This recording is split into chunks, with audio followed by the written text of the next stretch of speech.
Welcome, ladies and gentlemen, 357's Up to Date, where we keep you up to date on the dirt racing here in the area.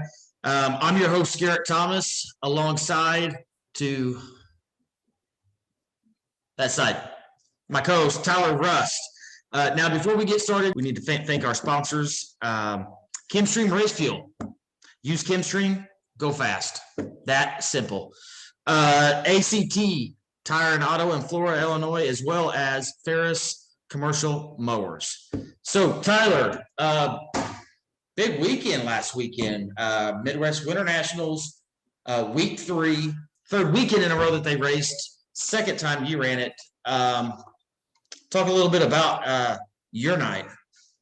I ran Saturday night. I didn't get there Friday night because of work and stuff, but Saturday night we came out in hot laps. I missed 2 in the shocks a little bit and did not learn much in hot laps. So came back in, made some adjustments, went back out in the heat race and just couldn't pass anybody. I didn't really do what I had to do to get any passing points and start very good. I had to go to the B main and it was kind of downhill from there. So all in all, my weekend wasn't very good, but there was a few people that had very good weekends, Cole Kirkman being one of them.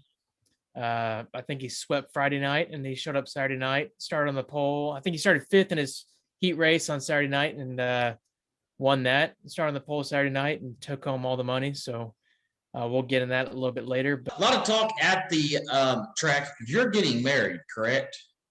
I am in October. Yes. Well, a lot of people are murmuring out there, wondering if you're taking her last name. Well, her last name's Weinzappel, and I don't know if you've seen how that's spelled or not, but there's like 26 letters in that name. So technically, it actually won't fit on a number plate across the race car. So that was the determining factor of no, I will not. Indeed, I will not be taking her last name. She will be taking the simple Rust, which is very, very bland last name, but Rust is going to be the last name taken in this scenario. Good to know that we've cleared that up with all you race fans. Tyler's going to be taking, continuing to have his last name after he gets married because final factor, nameplate. Another thing, speaking of names and how to pronounce her names, I made some note cards this time, sound out. So hopefully, hopefully that'll be a little bit easier. We can dive into, looks like we got junior sprints, including bread, milk. Which one of you turds took Daddy's notepad and swapped up the notes with the shopping list? That's it. You got the grocery list in your hand? No, yeah. Gonna have to wing it on this one. Moving into Saturday night, Titan Coben up 5 spots, picks up the feature win, bringing home the hardware in the junior sprint class. JD Kimmel second, Jaden Hiller up 6 spots, finishes 3rd. Jace Cooksey up 4 spots, finishing 4th. Yeah, there he is. One of those cars. Jace Cooksey, him and his cousin Cade Mason. This was their first time at junior sprints this weekend. So good job. Jace Cooksey up 4 spots, finishing 4th. Jackson Lyde 5th. Eli Holden and JJ Williams getting together on the start of the race and collecting Cade Mason. Did a little damage to the cars. They couldn't keep going. But in any event, Titan Coben coming home your feature winner, Tyler. Yes, I'm going to go back to the Friday night feature. I watched that race, and that may be the race of the weekend. That was an amazing race between JJ and Eli. Coming there to the end, JJ hopped on the berm, got up on 2 wheels, and almost had Eli there at the end. And it was a very exciting race to watch, maybe the most exciting one outside the Outlaw non-wing on Saturday, which was pretty exciting. Hats off to, of course, Titan Coben for picking up that win. I was driving home watching that race, and Titan was behind the Kimmel car there for a while there off the start and stuff. And after JJ and Eli got into it and of course pulled to the infield, Titan really did what he had to do. He drove it in, kind of slow. The slower he went, the faster he went there, especially on that bottom line with those junior sprints.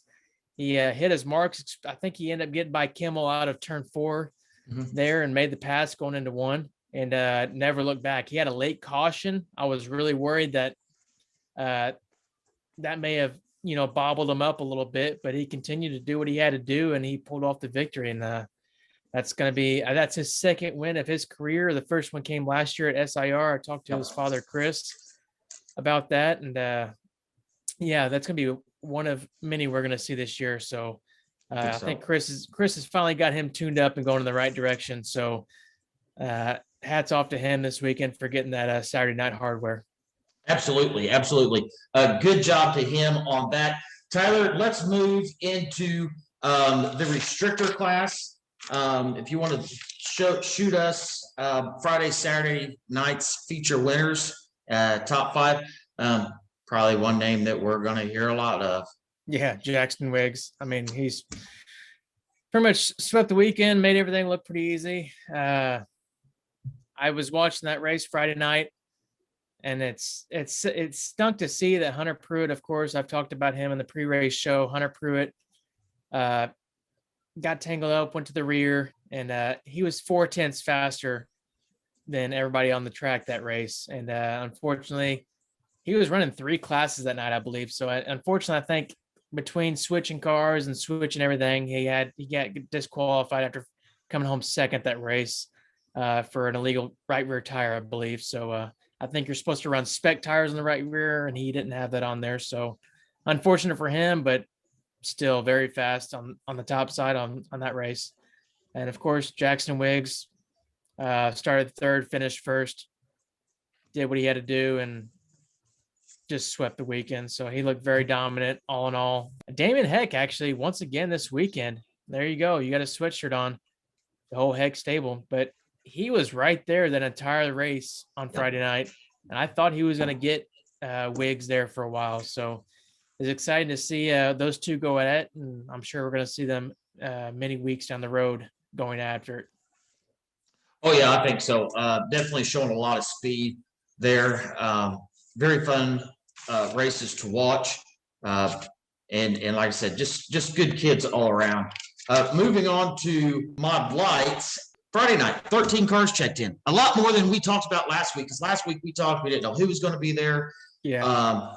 Top 5, Cody Sisson picks up the win on Friday night, followed by RJ Gonzalez, Michael Dominguez, third. Fourth went to John Padilla, up 4 spots too, finishing fourth. And Rob Gus rounding out your top 5. I'm not sure. I guess I missed. Did Philkins have some problems in the feature run on Friday night? Yeah, I think he looped it around. I'm not sure what position he was in, but he looped it around and there in 1 and 2, kind of where that spot is, where cars run off and on the track. But he looped it around, went to the rear, and I think he still ended up coming back, and I don't know where he ended up finishing, but he still had a really good run. Of course, Saturday night we saw what he did. Started on the pole, won it. RJ Gonzalez, though, Friday night, he looked very fast as well. So I'm not really familiar with a lot of the names in the Mod Lights, obviously, but RJ Gonzalez, hats off to him for running position 2 and being very fast on Friday night. Very fast. And then running 5-3 on Saturday night. So yeah, they the thing is it's pretty tough with them cars as big as they are on a small track like that. Outside of getting to more of the SIR, where got a lot more room for them to run. Saturday night, like you said, Philkins first, John Padilla second, RJ Gonzalez third, Billy Beard fourth, and Michael Dominguez all the way from Lone Tree, Iowa. He comes in and rounds out your top 5 for the Mod Lights. Moving off of the Mod Lights into A-Class. This week they took the wings off. So difference between the A-Class and the Outlaw non-wing, no in-car adjustables, spec tire, stock motor. Tell us a little bit about the recap from the A-Class non-wings, Tyler. Well, Friday night, Cole Kirkman started on the pole, ran up front the whole race, kind of ran away with it. He looked pretty dominant all weekend long when he came down here. So Cole Kirkman looked great. Daniel Robinson, I believe, up like 8 positions. Of course, Jackson Wiggs up 9 positions in his first, I think it was his first non-wing race. So Yes. very impressive to see him run up 9 positions. And then Darren Nada right there behind him run up just as many, I think, but like 7 or 8 positions. So, but yeah, Friday night, Cole Kirkman ran away with it. And then Saturday night, of course, the name we've been talking about a lot, Daniel Robinson, showed up. Him and which we just had an interview with, Brandon Shaw, old Hollywood, went from third to second in that race. I think Cole Kirkman in that race got involved in a late caution. Some cars that got collected going into one, and he got collected into that while leading the race. So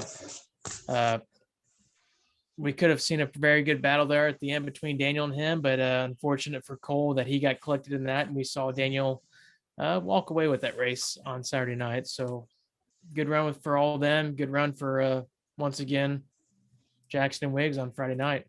Jackson Wing in a non-wing for the first time. I think it was his mom's idea. No, I made that up. I guarantee it wasn't. But he jumps in it, and I watched him the whole race. You know, me and Jimmy Wells, we sat there and just talked about how smart he is and how good he looked in that. Very clean racing with the Hex, and it was a good battle, good fun race to watch. Both nights, very good fun to watch on the A class, as you said. Kirkman, I don't know if he was watching his pit guy give him a sign or something, and then right into the cars after the caution. So moving on out of A class, let's turn the motors up a little bit. Non-wing outlaw.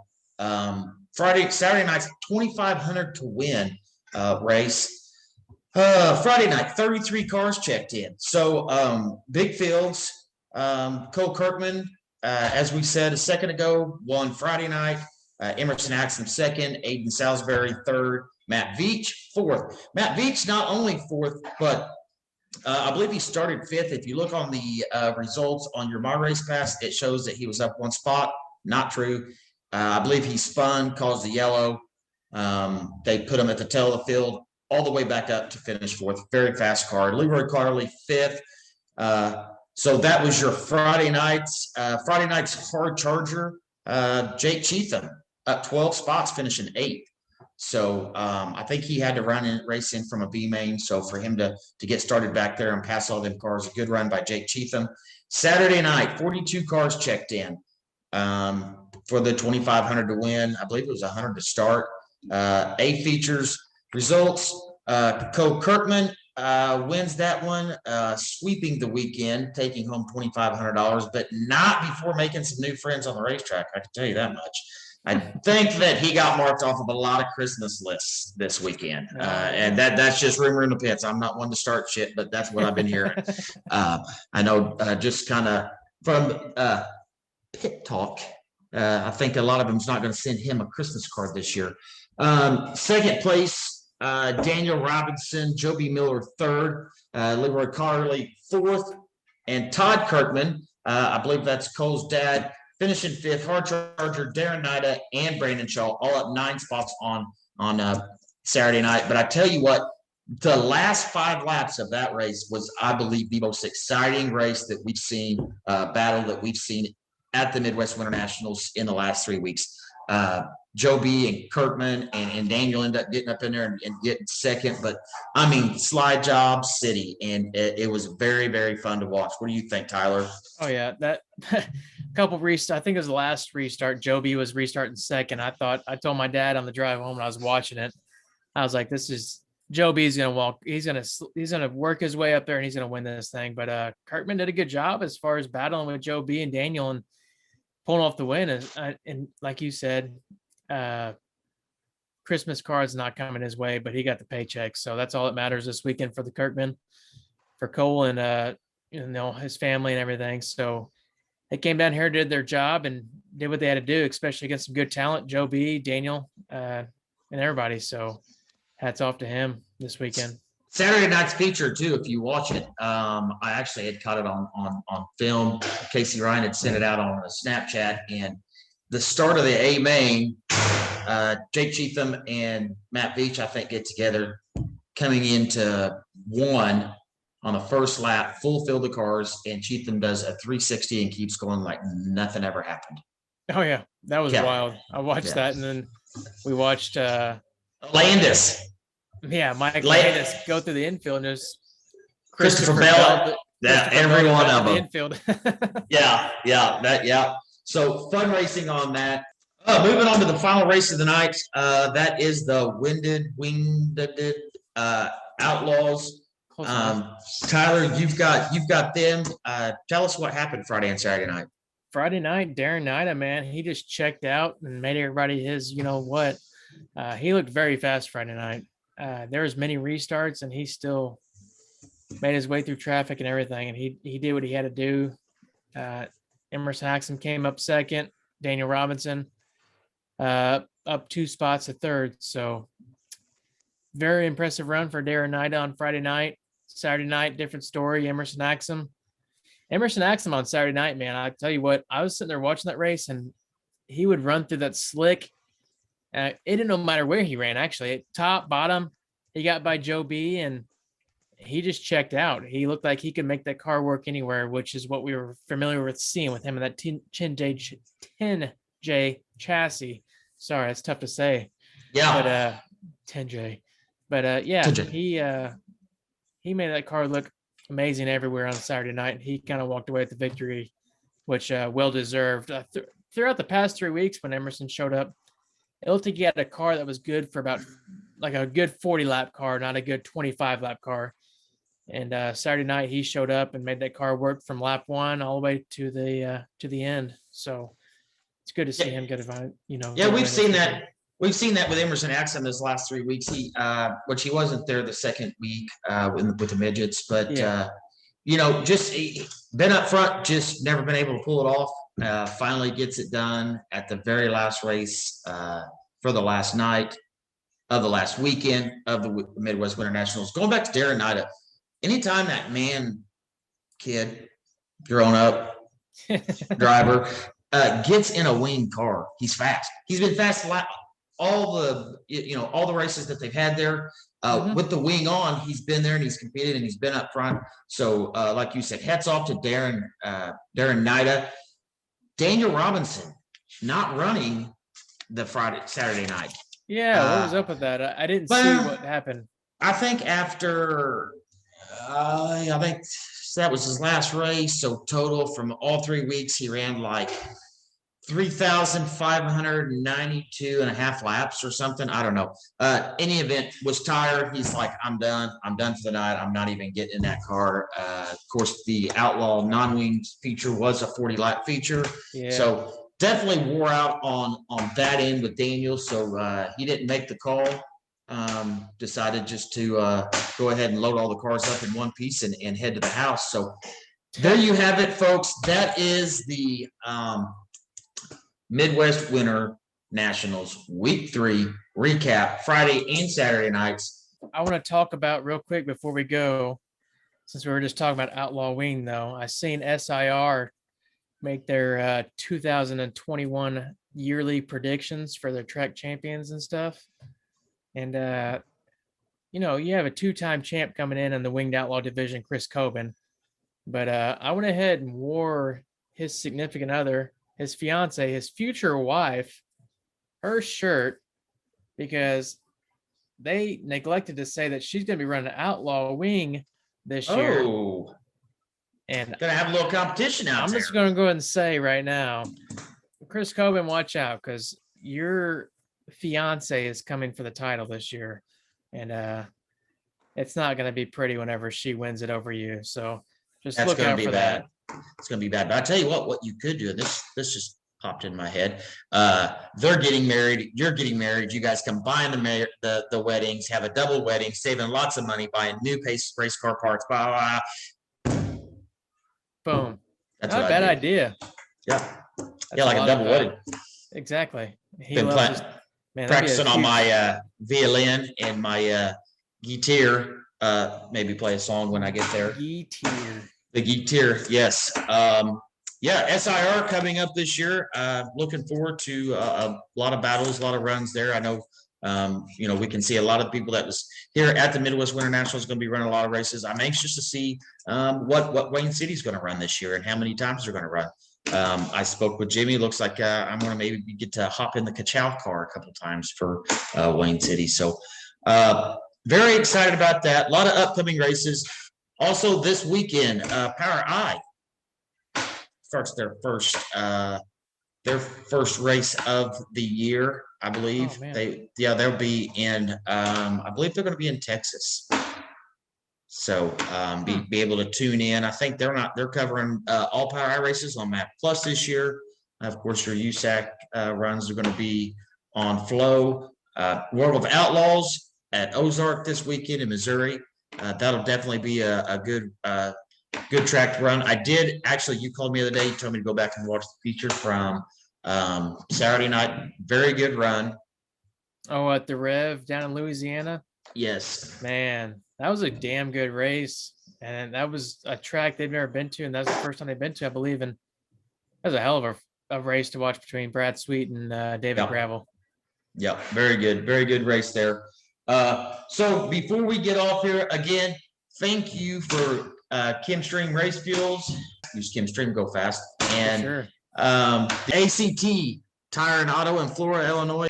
Ferris Commercial Mowers. Get over there, get them. Do not blow the grass into the street. Go the other way. Bikes are around. Motorcycles. Never. Yep. So thank you guys for tuning into this. We look forward to maybe some more interviews coming up, hopefully within the next week or two to be released. So stay tuned. Yes. And happy Steve Austin Day, 316, baby.